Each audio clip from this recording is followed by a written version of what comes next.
Hey guys, nandito kami ngayon. Nag-vlog ulit ako ng aking panibagong video na aking i-unbox sa inyo. Grabe talaga, kakain ko lang. Ito.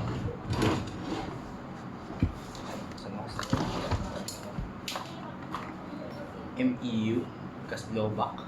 Saka itong Airsoft 1911 spring type model. Okay. So dalawang ito, sino ang mas better sa kanila? Pag-uusapan muna natin bago tayo mag-firing.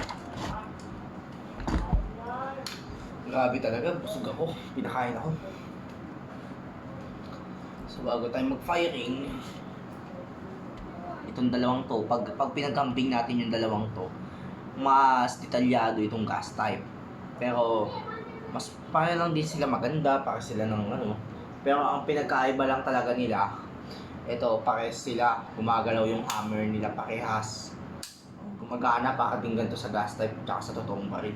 Kapag pinag-camping natin sila, mas lalo na sa totoong baril. Pero ito lakaan lang to. Ito lakaan lang din to.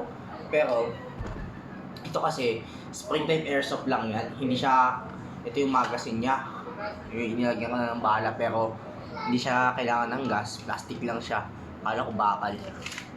Itong 1911 na model na ito, kapag pinaghambing natin dito kay MEU gas type airsoft pistol, mas detalyado, mas ano.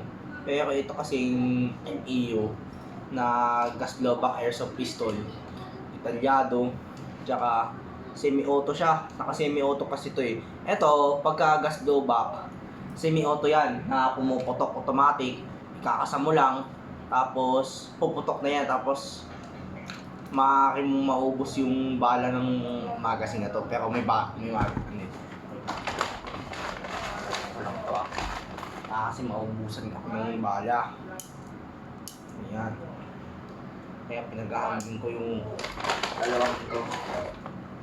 Ito yung mga ginagamit ko sa mga pusang labas dahil pasok sila ng pasok dito. Ito yung ginagamit namin. Oo.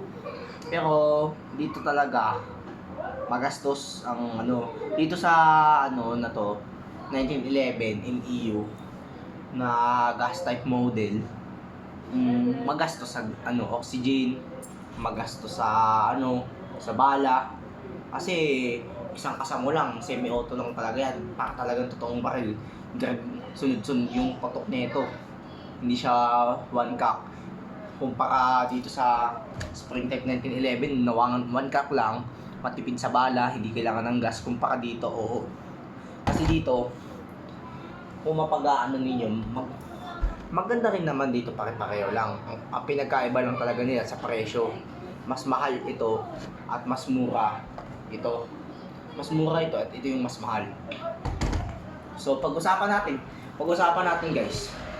So itong dalawang ito na pinaghambing natin, itong dalawang to. Sorry, naano ng aking tiyan. Itong dalawang to na ipag-aano natin, mas detalyado itong isa. Pareho sila detalyado. Pero ang pinagkaibahan lang nila, ito yung spring type 1911 model. Ito yung gas type na 1911 model. So, tingnan mo, ang kanyang mga mekanismo. Gumagalaw yung pagka kinakasa natin, gumagalaw tong hammer. Tapos, gumagana to. Kapag tayo'y kumakasa, gumagana itong ano, safety lock. Taas ano, ito, gumagana rin yun dito pagka para makalabit mo yung gatilyo. Pagka di mo pinindot yan, hindi mo maano to, kahit ilang pindot yan. Kailangan mong pindutin para makalabit mo to. Kaya naman, pagka ganito, pare-pareho lang din yan. Pero sa 1911, dito sa spring type, ang gumagalaw lang dito sa kanila itong hammer lang. Itong hammer lang yung gumagalaw dito. Pero ang hindi gumagalaw dito, talagang nakafix na. Ito lang. Ito yung part na to na hindi gumagalaw. Pero ang gumagalaw, itong safety, itong hammer, Pero dito kasi dalawa lang yung mekanismo dito. Kumpara dito, marami. Dito, kung magbabaklas kayo, kuha pa kayo ng screwdriver dito nyo lang, tas dito. Kaya naman pagka mag-aayos kayo dito sa gas type, ano yan, kung babaklas kayo, dito yan malapit, dito. Ito yung ano niya. Kasi dyan, nakafix yan. Screwdriver dito ito. Automatic kung binabaklas to. So yun guys, hindi tayo pwede mag-delete ng files natin. So kung maghahambing muna tayo, testing ng ating unit. So guys, ito na. Ano ba yung carton? Cardboard box. Kung may paghambing natin, ito dalawa.